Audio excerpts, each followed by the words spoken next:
जय हिंद। मैं हूं आपके साथ भाई एस पी सर। आज की क्लास टॉपिक नंबर पी के साथ, यानी टॉपिक नंबर पी में हम लोग पढ़ने वाले हैं परावैद्युत पदार्थ यानी डाई इलेक्ट्रिक सब्सटेंस।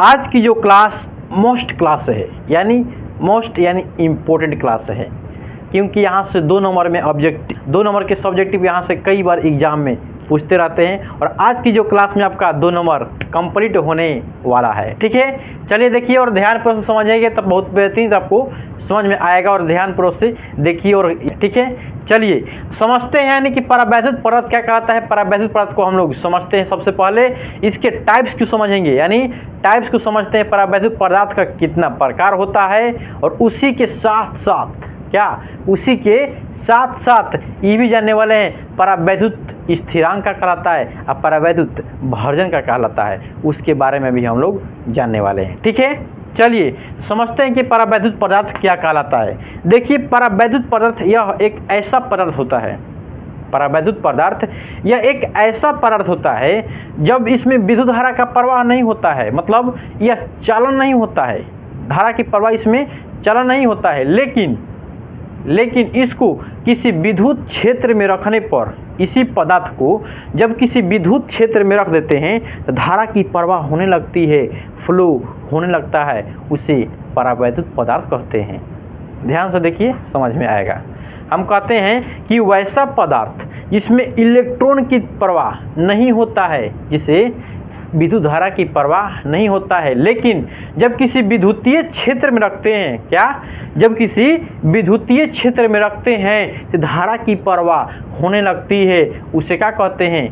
परावैद्युत पदार्थ कहलाता है। यानी अगर इसे ऐसे अगर धारा की प्रवाह में रखते हैं, मतलब कि अगर कहीं धारा की प्रवाह, मान लीजिए कोई कागज है ना, जब किसी कागज में क्या होता है, धारा की प्रवाह नहीं होता है, लेकिन जब किसी विद्युतीय क्षेत्र में इसे रख देते हैं तो धारा की प्रवाह क्या हो जाता है? होने लगता है। जिससे में बात करते हैं हम लोग जल की, जिससे में क्या बात करेंगे? एग्जाम्पल की बात करते हैं, जल ना। सबसे पहले क्या लेते हैं? जल को लेते हैं। जल यानी H2O। अगर इस जल की बात करते हैं तो इसमें धारा की प्रवाह नहीं होता है। इस जल में धारा की प्रवाह नहीं होता है, लेकिन जब किसी विद्युत क्षेत्र में रखते हैं, विद्युत क्षेत्र के मतलब अगर मान लीजिए कोई यहाँ पे वायरिंग तार लाए, यहाँ पे पानी रख दिए हैं, क्या कर दिए हैं? पानी रख दिए। जब इस वायरिंग तार को जब इस पानी डालेंगे ना, यहाँ से जब किसी बल्ब के सहारे से या होल्डर जलाएंगे ना, तो बल्ब जलने लगेगा। यानी इसमें क्या है? धारा की प्रवाह, इलेक्ट्रॉन की प्रवाह क्या होता है? हो सकता है। लेकिन ऐसे अगर कोई जल है, H2O है, तो उसमें धारा की प्रवाह नहीं होता है। जब इसे विद्युतीय क्षेत्र में रखते हैं, क्या करते हैं? जब इसे विद्युतीय क्षेत्र में रखते हैं तब धारा की क्या होती है? प्रवाह होती है। उसे क्या कहते हैं? परावैद्युत पदार्थ। इसी के साथ साथ क्या आता है हम लोग का? एक कागज भी होता है। क्या होता है? कागज की बात करते हैं। अगर मान लीजिए कोई कागज लिए ना, जब किसी कागज को अगर इससे धारा की प्रवाह कराते हैं तो नहीं होता है। कभी देखे हैं कागज में धारा की प्रवाह? ना। जब इसे किसी भीहे देकर किसी विद्युतीय क्षेत्र में रखते हैं और टॉर्च मारते तो चड़ाक से झटका मारता है, यानी चड़ाक से झटका मारेगा, यानी धारा की प्रवाह होने लगेगा।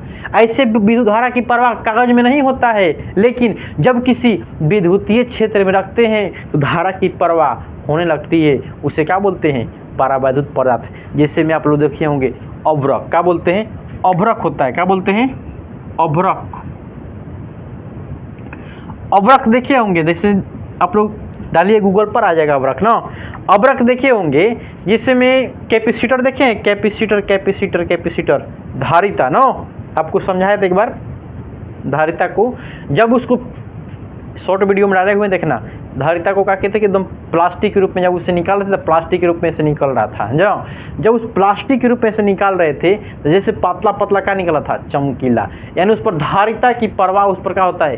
रहता है। क्या होता है? और उसमें धारा की प्रवाह होने लगता है। लेकिन ऐसे धारा की प्रवाह नहीं होता है। जब उसे विद्युतीय क्षेत्र में रखेंगे, विद्युत क्षेत्र जब आवेश का क्षेत्र होता है और धारा की प्रवाह होता है, तब उसमें क्या होगा? धारा की प्रवाह होगा। अन्यथा ऐसे धारा की प्रवाह नहीं होता है। वही है अवरक, यानी परावैद्युत पदार्थ का एग्जाम्पल। कैसे में? जल का होगा, जल, कागज, अवरक। ऐसे बहुत सारे ऐसे वस्तुएं होते हैं जो परावैद्युत पदार्थ के क्या होते हैं, एग्जाम्पल होते हैं। आया समझ में? सबसे पहले क्या करेंगे, एग्जाम्पल पे समझेंगे और समझेंगे साथ साथ क्या करेंगे, डिफाइन करेंगे। तो ऐसे कहेंगे कि वैसा पदार्थ जिसमें धारा की प्रवाह या चालन नहीं होता है, वैसा पदार्थ जिसमें चालन नहीं होता है, लेकिन जब किसी विद्युतीय क्षेत्र में रखते हैं तो धारा की प्रवाह होने लगती है, उसे क्या बोलते हैं, परावैद्युत पदार्थ कहते हैं। आई होप लोग को समझ में आया होगा। देखिए जैसे में जो घर में ना दो व्यक्ति होते हैं ना, मान लीजिए एक रमेश है एक मोहन है, दोनों व्यक्ति है ना। एक जो रमेश है पढ़ने वाला व्यक्ति है, इसका जो संगत है ना, किसी लड़के के 10 व्यक्ति है तो पढ़ने वाला के व्यक्ति के साथ है। और जो मोहन है ना, जैसे गाँव में होता है पिया कुआ दारू वारू पीने वाला, लफुआ जैसे घूमने वाला, उसके साथ इसका संगत होता है। किसका, मोहन का। कहीं देखता है कि अगर 10 को चारों तरफ अगर बैठ के अगर दारू पी रहा है ना, तो वहाँ पे जाके बैठ जाता है।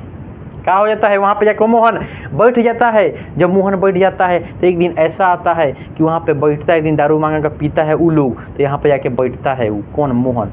एक दिन ऐसा दिन आता है कि बैठते एक ऐसा दिन आता है तो कहता है कि थोड़ा सा दो ना हम लोग को, सीखे सूंघे। क्या कहेगा, सूंघने के लिए कहेगा, सूंघेगा, घोटेगा, पिएगा। एक समय ऐसा आएगा कि उसकी लत लग जाएगा उस दारू का। कौन, वही मोहन की। उस दारू की क्या हो जाएगी, लत लग जाएगी और पीने लगेगा। यानी अगर बात करें रमेश का, तो रमेश का संगत कैसा था, पड़गित्ती व्यक्ति के साथ। इसका मन कहाँ लगता था, पड़गित्ती व्यक्ति के साथ। अगर इसी रमेश को अगर मोहन के साथ विदा करने लगे जुआरी के पास, यानी दारू पीने के साथ, तो एक दिन ऐसा समय आएगा कि जो रमेश भी होगा क्या होगा, उसी जुआरी के पीछे पीछे क्या होगा, जुआरी बन जाएगा और पियाक बन जाएगा। यानी एक मतलब क्या है, उसका क्षेत्र बना हुआ है। ये पियकवन का क्या है, क्षेत्र बना हुआ है। अगर इस पियाक के क्षेत्र में कोई भी व्यक्ति गया तो वो उसी के जैसा क्या करेगा, व्यवहार डालेगा, उसी के जैसा व्यवहार डालेगा। तो वही हम समझा रहे हैं कि जब किसी विद्युत धारा का प्रवाह नहीं होता है, इस ऐसे पदार्थ में विद्युत धारा की प्रवाह नहीं होता है, लेकिन जहाँ पे धारा की प्रवाह हो रहा है लगातार हो रहा है, और उस पदार्थ में अगर किसी जल को, कागज को, परत को डालते हैं तो उसमें भी धारा की प्रवाह होने लगती है। उसे क्या बोलते हैं, परावैद्युत पदार्थ बोलते हैं। यानी जहाँ पे धारा की प्रवाह लगातार हो रही है, लेकिन जो कागज होता है, जल होता है, इसमें धारा की प्रवाह नहीं होता है। लेकिन जहाँ पे धारा की प्रवाह हो रही है, अगर इसको उसमें ले आके रख देंगे तो इसमें भी क्या होगा, उसी के साथ साथ क्या होगा, इसमें भी धारा की प्रवाह होने लगेगा। उसे क्या बोलते हैं, परावैद्युत पदार्थ। आया समझ में? आई होप लोगों को समझ में आया होगा। तो सबसे पहले क्या बोलेंगे कि वैसा पदार्थ जिसमें धारा की प्रवाह नहीं होता है, लेकिन जब किसी विद्युतीय क्षेत्र में रखते हैं तो उसमें धारा की प्रवाह होने लगता है, उसे क्या बोलते हैं, परावैद्युत पदार्थ। तो आई होप लोगों को समझ में आया होगा। चलिए आगे बोलते हैं ना।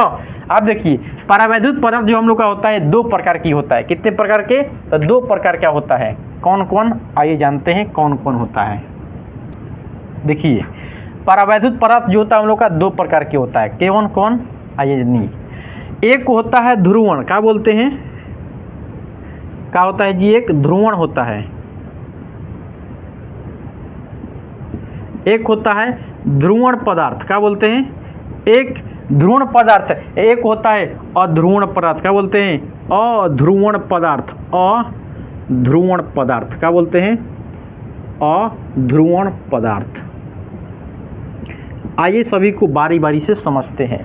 पहला जो होता है हम इसको बोलते हैं ध्रुवण पदार्थ, एक होता है अध्रुवण पदार्थ। तो आइए समझते हैं कि ध्रुवण पदार्थ क्या कहलाता है, अध्रुवण पदार्थ क्या कहलाता है। आइए देखिए समझते हैं ना। तो आइए समझते हैं ध्रुवण और अध्रुवण पदार्थ क्या कहलाता है। देखिए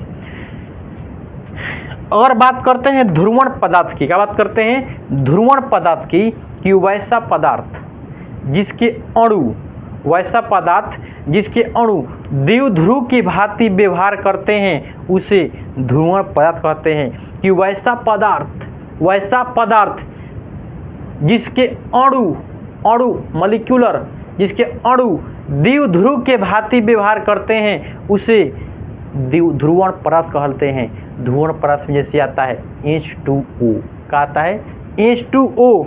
एक में एग्जाम्पल में आ जाएगा O2 भी हो जाएगा, Cl2 हो जाएगा ना। एग्जाम्पल में लिख लो H2 Cl2 O2 ETC लिख लेना ना। अब ये जो ध्रुवण पदार्थ है, इसको अगर एग्जाम्पल की बात करते हैं तो एग्जाम्पल में क्या बात करेंगे कि वैसा पदार्थ जिसके अणु ध्रुवण की तरह व्यवहार करता है। ध्रुवण के मतलब हम आपको पढ़ाए थे वैद्युत ध्रुवण, क्या पढ़ाए थे? वैद्युत ध्रुवण, जिसमें निगेटिव पॉजिटिव होता है। वैसा पदार्थ जिसके अणु वैद्युत द्विध्रुव, वैद्युत द्विध्रुव पढ़ा है, इसमें निगेटिव और पॉजिटिव की दिशा होता है।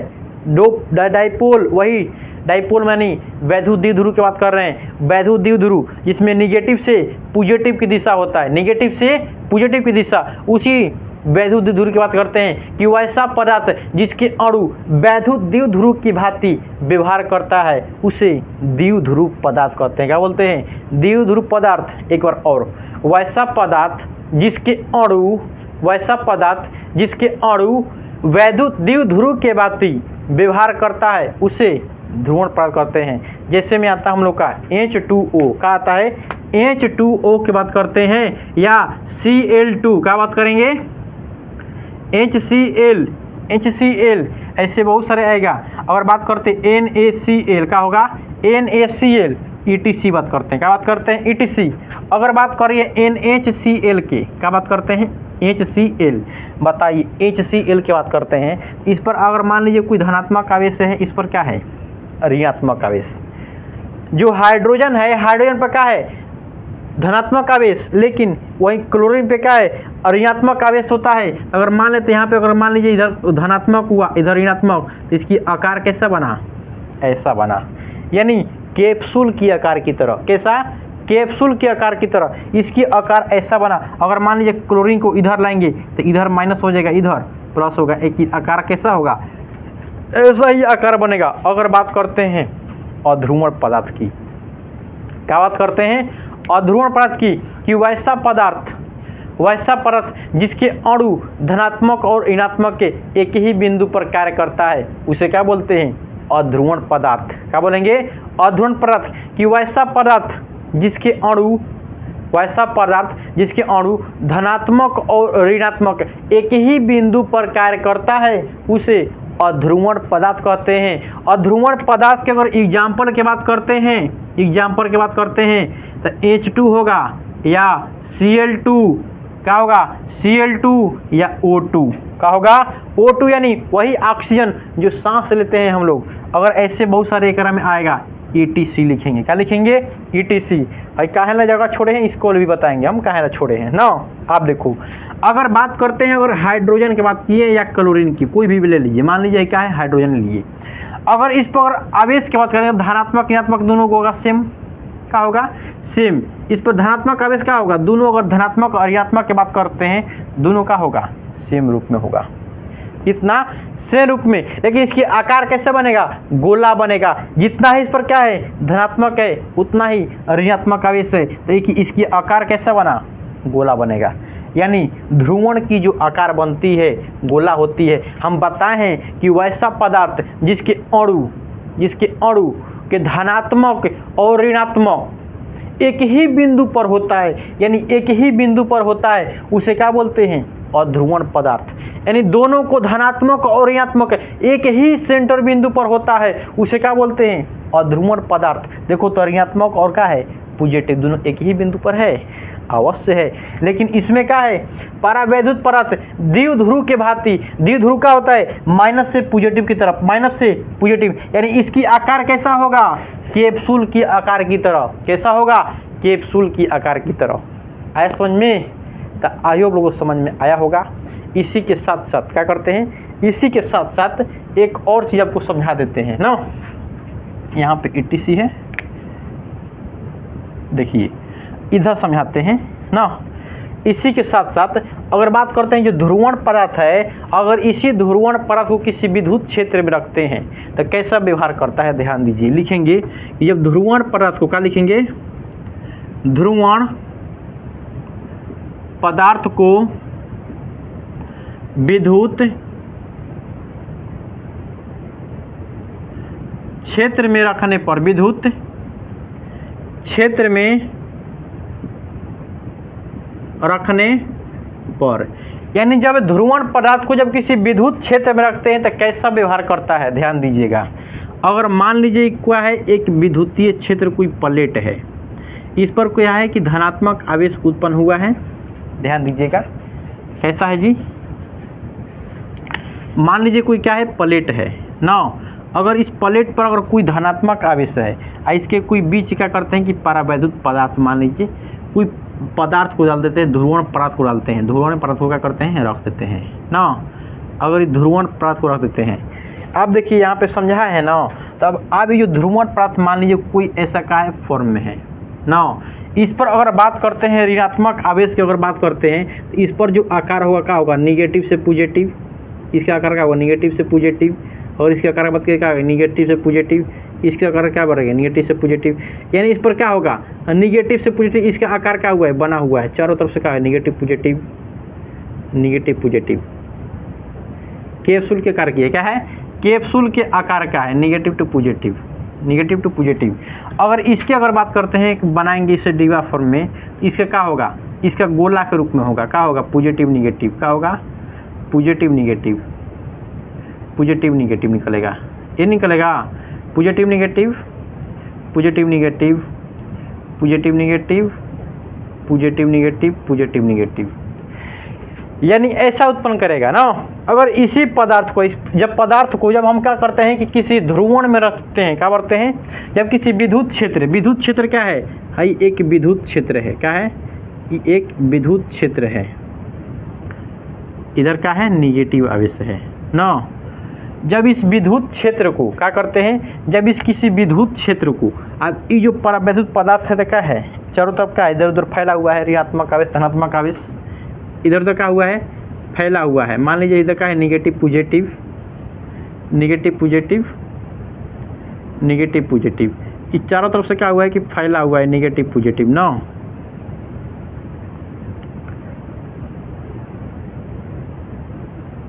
निगेटिव पॉजिटिव फैला हुआ है,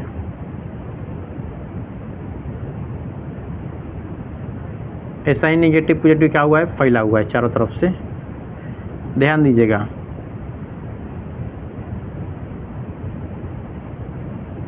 देखिए जब इस ऐसा फैला हुआ है ना, ऐसा फैला हुआ, जब ये ऐसा फैला हुआ है तब ये किसे कहाँ रखे हैं, विद्युत क्षेत्र में रखे हैं।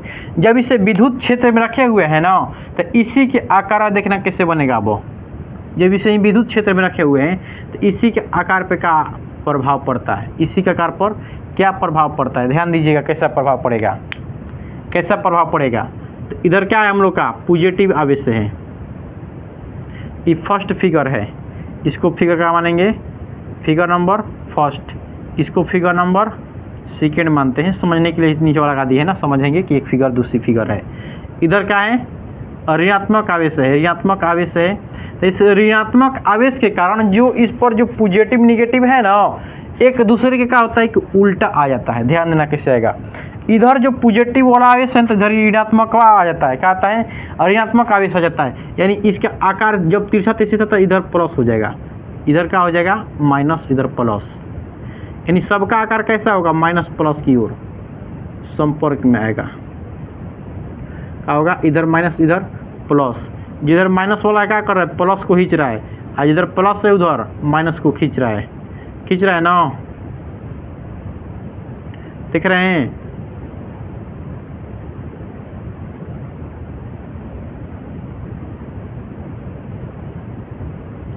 यानी जिधर जिधर जिधर जिधर प्लस से उधर तक क्या हो गया, माइनस को खींच कर लेके बैठ गया, देख रहे हैं, खींचनी है ना। यानी इधर अगर पॉजिटिव है इधर क्या होगा, ऋणात्मक आवेश आ गया, और जब इधर ऋणात्मक है इधर पॉजिटिव रस होगा, करे खींच रहा है। एक समय ऐसा आता है, इस समय देखिए कैसा आता है, इस समय थर्ड बना रहे हैं फिगर, क्या बना रहे हैं, थर्ड फिगर ना। जब इसे थर्ड फिगर बनाते हैं, अब अगर किसी में क्या करते हैं, परावैद्युत पदार्थ नहीं बैठेगा, क्या होगा, परावैद्युत पदार्थ नहीं बैठेगा ना, ध्यान दीजिए। जब परावैद्युत पदार्थ अगर मान लीजिए ऐसा हो गया, क्या हो गया, ऐसा हो गया ना, क्या हुआ, ऐसा हुआ, तो ध्यान दीजिए इस पर क्या था, ऋणात्मक आवेश की धनात्मक आवेश था, धनात्मक आवेश है, इस पर क्या है, ऋणात्मक आवेश है। जब इस पर ऋणात्मक आवेश है ना, तो प्रेरण से क्या हो रहा है, इधर क्या हो रहा है, ऋणात्मक आवेश उत्पन्न हो गया। यही वाला क्या हो गया, एक तरफ पूरा ऋणात्मक हो गया और एक तरफ क्या हो गया, पूरा धनात्मक हो गया, एक तरफ पूरा धनात्मक हो गया। देख रहे हैं, ये विद्युतीय क्षेत्र का क्या है, प्रभाव है। फिगर नंबर कौन सा हो गया, थर्ड हो गया। Figure number first second third, ये देखिए विद्युत क्षेत्र का क्या है, प्रभाव है। हाई कैसा है, एक विद्युत क्षेत्र है लेकिन एक क्या किए, ध्रुव को रख दिए।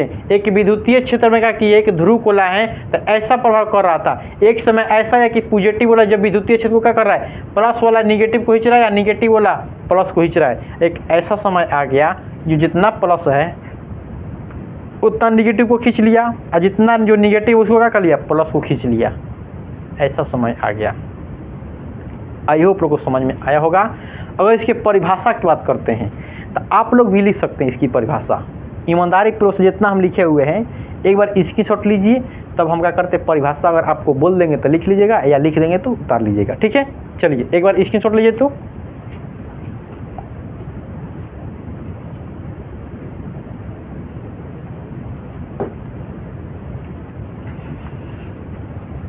देखिए, अगर बात करते हैं इसकी परिभाषा लिखेंगे, परावैद्युत पदार्थ कि वैसा पदार्थ जिसमें विद्युत धारा का प्रवाह नहीं होता लेकिन विद्युतीय क्षेत्र में रखने पर धारा की प्रवाह होता है, उसे क्या बोलेंगे, परावैद्युत पदार्थ।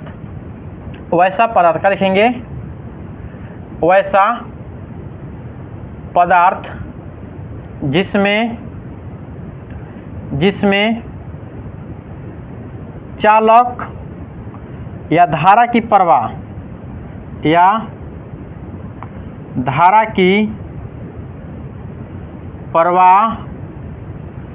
नहीं होता है, जब इसे विद्युत क्षेत्र में रखते हैं,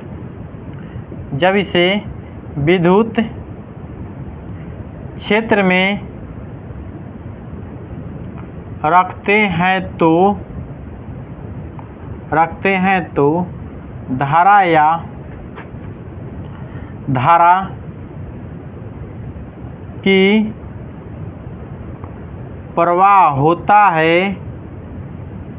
प्रवाह होता है, उसे परावैद्युत पदार्थ बोलते हैं। उसे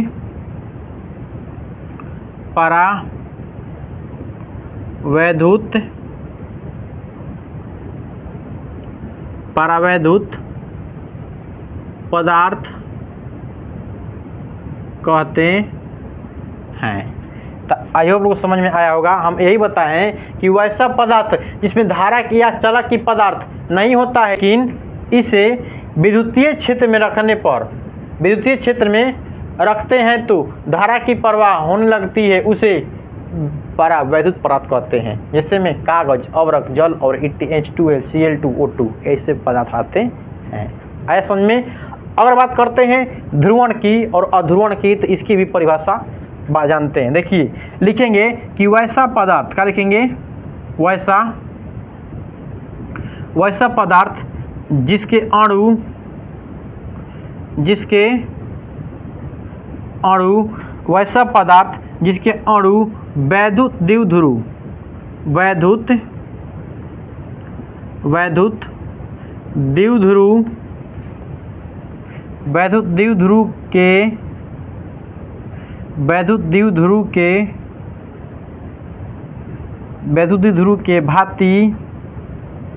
वैद्युत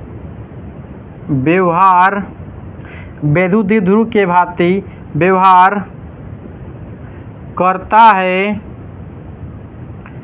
है, उसे ध्रुवण पदार्थ कहते हैं। क्या बोलते हैं, ध्रुवण पदार्थ कहते हैं। आई होप लोगों को समझ में आया होगा।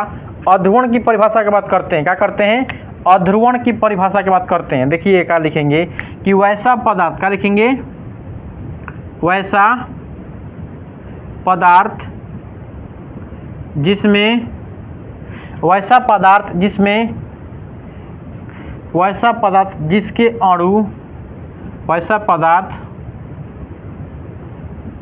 जिसके अणु वैसा पदार्थ जिसके अणु वैसा पदार्थ जिसके अणु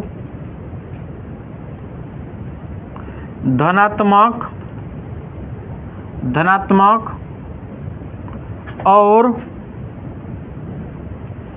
ऋणात्मक एक ही बिंदु पर कार्य करता है, एक ही बिंदु पर होता है, एक ही बिंदु पर होता है, उसे एक ही बिंदु पर होता है, उसे अध्रुवण पदार्थ कहते हैं। अध्रुवण पदार्थ कहते हैं। तो आई होप लोगों को समझ में आया होगा। एक बार इसको स्क्रीनशॉट लीजिए। तो आई होप लोग स्क्रीनशॉट ले लिए होंगे, अच्छा से समझ चुके होंगे। इसको भी एक बार बना लीजिएगा, ठीक है।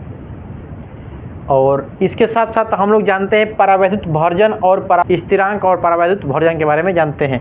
एक बार इसको लिख लिए होंगे तो इसको मिटाते हैं। अगर एक बार और स्क्रीनशॉट लेना चाहते हैं तो ले लीजिए, जल्द ले लीजिए। तो एक बार जल्द स्क्रीनशॉट लीजिए इसको। तो आई हो आप लोग स्क्रीनशॉट ले लिए होंगे।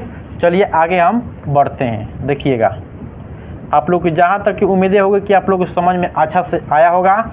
इसी के साथ साथ हम लोग पढ़ते हैं परावैद्युत स्थिरांक को और परावैद्युत भर्जन को। दो चीज़ बचा हुआ है, उसको भी हम लोग पढ़ लेते हैं। ध्यान दीजिएगा, देखिए कैसा होता है परावैद्युत स्थिरांक और परावैद्युत भर्जन ना। देखिए क्या बोलते हैं, परावैद्युत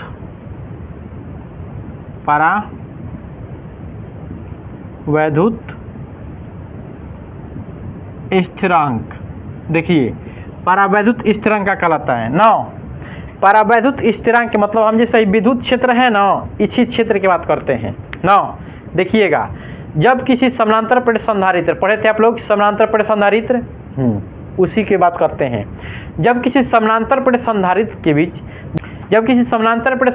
के बीच विद्युत क्षेत्र की तीव्रता, क्या बोलेंगे, जब किसी समानांतर प्लेट संधारित्र के विद्युत क्षेत्र की तीव्रता तथा उसमें रखे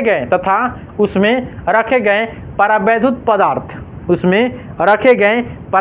पदार्थ से उत्पन्न विद्युत क्षेत्र की तीव्रता के दोनों के अनुपात को परावैद्युत स्थिरांक कहते हैं। देखिए समझते हैं कैसे। अगर बात करते हैं, ध्यान दीजिएगा, एक मान लीजिए क्या है हम लोग का, एक समानांतर प्लेट संधारित्र। आपको बताए थे कि देखिए ऐसा भी चित्र बन सकता है समानांतर प्लेट संधारित्र का। आप लोगों को समझाए थे और बताएंगे भी कि ऐसा भी चित्र बन सकता है समानांतर प्लेट संधारित्र का, जब किसी परावैद्युत पदार्थ समझाए हैं, अभी समझाया है कि जब किसी परावैद्युत पदार्थ को जब इसमें रखते हैं, क्या रखते हैं, जब परावैद्युत पदार्थ को जब इसके अंदर रखते हैं, क्या है, परावैद्युत पदार्थ। अभी हम समझा रहे हैं परावैद्युत स्थिरांक, परावैद्युत पदार्थ पढ़ चुके हैं, आगे वाला ध्रुवण और ध्रुवण आयतन ना। हम बोले हैं जब किसी समानांतर प्लेट संधारित्र पे उत्पन्न विद्युत क्षेत्र, क्या बोलेंगे, इसको उत्पन्न क्या हो रहा है, विद्युत क्षेत्र उत्पन्न हो रहा है कि नहीं, इसको बोलेंगे आउट। ये क्या उत्पन्न हो रहा है, जब किसी समानांतर प्लेट संधारित्र पर उत्पन्न विद्युत क्षेत्र ई और उसमें रखे गए परावैद्युत पदार्थ, ये क्या है, परावैद्युत पदार्थ है, क्या है, परावैद्युत पदार्थ है। इसमें रखे गए परावैद्युत पदार्थ से उत्पन्न विद्युत क्षेत्र की तीव्रता, इस पर विद्युत क्षेत्र की तीव्रता क्या है जी, इन लेते हैं, यानी अंदर है ना। देखिए ई आयन मतलब अंदर, परावैद्युत पदार्थ वाला ई वाला।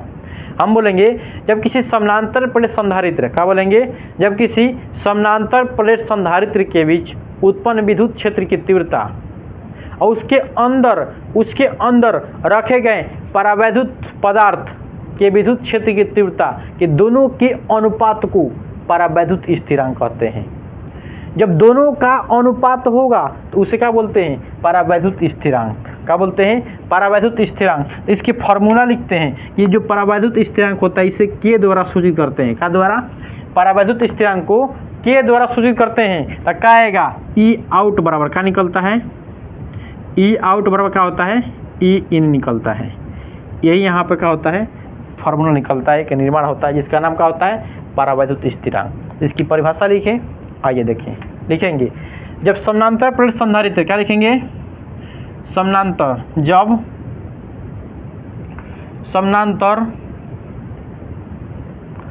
समानांतर प्लेट संधारित्र, जब समानांतर प्लेट संधारित्र पर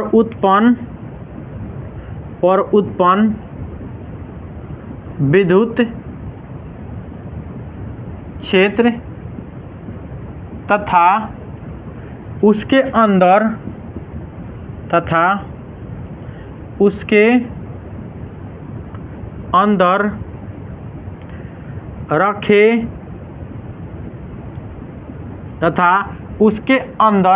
रखे गए परावैद्युत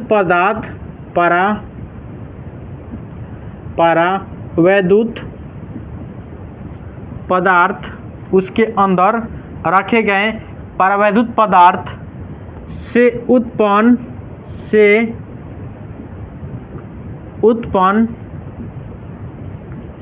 विद्युत क्षेत्र के अनुपात को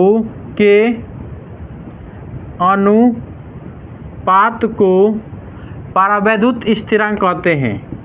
परावैद्युत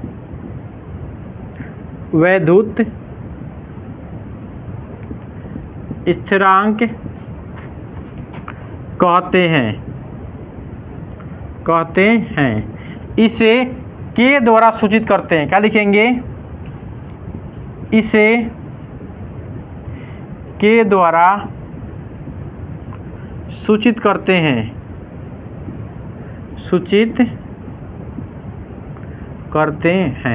बताओ बबुआ, क्या निकलेगा? के बराबर क्या निकलेगा? के बराबर हम अभी बताएं। क्या बताएं? इस समानांतर प्लेट संधारित्र पर उत्पन्न विद्युत क्षेत्र तथा उसके अंदर रखे गए परावैद्युत पदार्थ से उत्पन्न विद्युत क्षेत्र के अनुपात को परावैद्युत स्थिरांक कहते हैं। तो बताओ, तब बाहर वाला जो उत्पन्न हो रहा है क्या हो रहा है? ई आउट, यानी ई आउट को बोलेंगे ई आउट। क्या बोलेंगे? ई आउट ना, ई आउट। अब बटा में क्या होगा? ई इन, यानी ई आउट मतलब बाहर वाले पर समानांतर प्लेट पर विद्युत क्षेत्र की इतना उत्पन्न हो रहा है, और अंदर वाले के लिए क्या होगा? E N. यानी हम लोग का यही फॉर्मूला सिद्ध हुआ। किसके बराबर? के बराबर। ई कहाँ से लिखा गया? के बराबर क्या होगा? ई आउट अपॉन ई इन होगा। आई होप लोगों को समझ में आया होगा इतना चीज़ कि परावैद्युत स्थिरांक क्या कहलाता है। एक बार स्क्रीनशॉट लीजिए। तो इसको आई होप लोग स्क्रीनशॉट ले लिए होंगे। आप परावैद्युत स्थिरांक को समझ लिए, आप समझते हैं परावर्जन को। देखिए एक बार और समझाते हैं। सबसे पहले क्या लेते हैं कि समानांतर प्लेट संधारित्र। जस्ट इमेजिन, ध्यान दीजिए समझने के लिए। परावैद्युत स्थिरांक, सबसे पहले दो समानांतर प्लेट संधारित्र के बीच इससे उत्पन्न विद्युत क्षेत्र की तीव्रता ई, क्या हो रहा है? विद्युत क्षेत्र की तीव्रता ई, और इसके अंदर रखे गए परावैद्युत स्थिरांक, परावैद्युत पदार्थ से उत्पन्न विद्युत क्षेत्र, दोनों के अनुपात मतलब बाटा में के परावैद्युत स्थिरांक के बराबर होता है। उसे क्या बोलते हैं? परावैद्युत स्थिरांक। आई होप लोगों को समझ में आया होगा।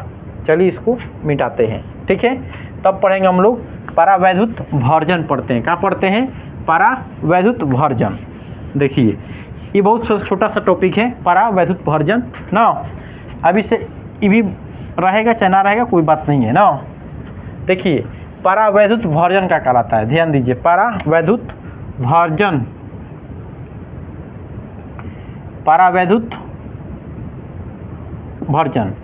अब जो परावैद्युत भर्जन है ना, हम बोले हैं कि जो विद्युतीय क्षेत्र है, क्या है?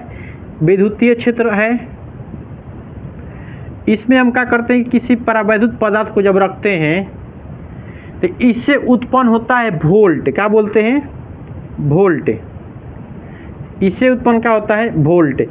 इस वोल्ट को बढ़ना और घटने के कारण को ही परावैद्युत विभाजन कहते हैं। जब किसी समानांतर प्लेट संधारित्र में रखे गए परावैद्युत पदार्थ, किसी समानांतर प्लेट संधारित्र में रखे गए परावैद्युत पदार्थ पर वोल्ट को बढ़ने या घटने पर वोल्ट मतलब वोल्ट को बढ़ने या घटने की विधि को परावैद्युत विभाजन कहते हैं। वोल्ट को क्या होना, बढ़ना और घटना, यानी इस प्रकार परावैद्युत पदार्थ को जब रखे हैं इसकी वोल्टता में क्या होती है, बढ़ोतरी होती है और घटौती होती है, उसी को परावैद्युत विभाजन कहते हैं। तो आइए इसकी परिभाषा लिखते हैं कि वैसा पदार्थ क्या है, जब क्या लिखेंगे, जब समानांतर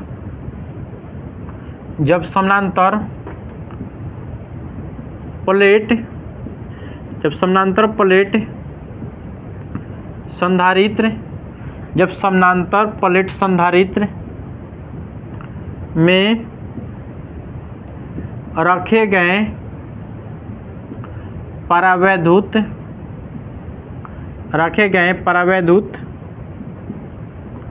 जब समानांतर प्लेट संधारित्र में रखे गए परावैद्युत पदार्थ जब समानांतर प्लेट संधारित्र में रखे गए परावैद्युत पदार्थ क्या रखे गए हैं, परावैद्युत पदार्थ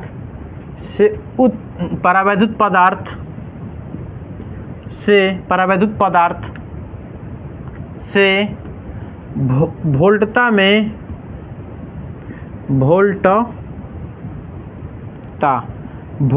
में बढ़ने, क्या लिखेंगे, बढ़ने या घटने की प्रवृत्ति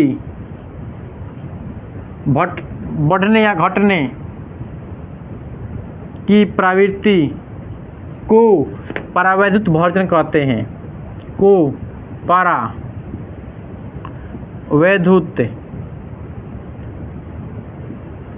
परावैद्युत विभाजन कहते हैं। आई होप लोगों को समझ में आया होगा। यही बताएं, जब समानांतर प्लेट संधारित्र में रखे गए परावैद्युत पदार्थ, इस समानांतर प्लेट संधारित्र में क्या रखा गया है, परावैद्युत पदार्थ से वोल्टता मतलब कि रखे गए परावैद्युत पदार्थ से वोल्टता में बढ़ने या घटने की प्रवृत्ति को, इसकी वोल्टता में क्या होगा, बढ़ोतरी होगी और घटौती होगी, इसी के परावैद्युत का क्या बोलते हैं, प्रवृत्ति को परावैद्युत विभाजन कहते हैं। तो आई होप को समझ में आया होगा। इस पर स्क्रीनशॉट लीजिए तो आई होप लोग स्क्रीनशॉट ले लिए होंगे। ठीक है, ऐसा ही शानदार क्लास के साथ हम लोग मिलते हैं। टॉपिक नंबर 20 समाप्त होती है अगले टॉपिक के साथ। ठीक है, और अच्छा लगे क्लास तो एक बार कमेंट में जरूर बताएं। ठीक है, ऐसा ही शानदार क्लास के साथ मिलते हैं अगले नेक्स्ट टॉपिक के साथ। ठीक है, बाई एसपी तरफ से नमस्कार, और अच्छा लगे वीडियो तो कमेंट में जरूर बताएं। ठीक है, लाइक करना मत भूलिएगा।